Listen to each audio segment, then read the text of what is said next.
This is Art by the Numbers, where we help you fill in the blanks and make it easy to enjoy art.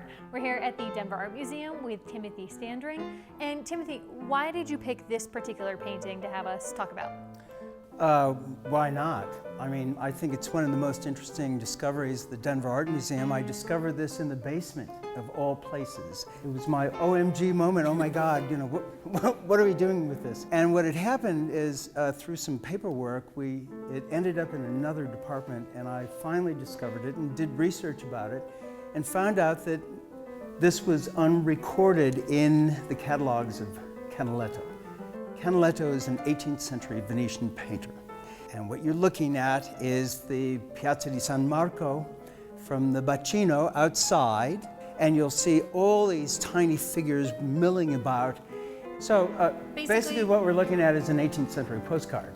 I love that idea. So you would have, as a tourist, you would have shown up and taken this home because you wouldn't have had a photograph. If you were a wealthy tourist. Do you know in the 18th century, at the end of the 18th century, there were more paintings by Canaletto in the British Isles, in England, than there were in Italy itself.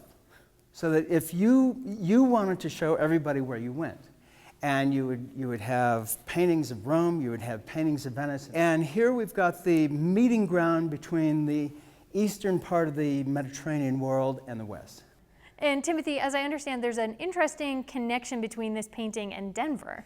Absolutely. You know, when I'm on the 16th Street Mall bus, I really turn people around because I say, that is from Venice. That clock tower is actually based on the Venetian tower, which is in the painting. What an interesting point. On your left, you'll see an echo of Venice here in the 16th Street Mall. So here we are at the Denver Art Museum, and you have this postcard that brings you back to the 18th century, but also reminds you that we should have direct flights between Denver and Venice Airport. Advocating for that here. I've been trying to get them to do that for 20 years. Thank you so much for your time My today. pleasure.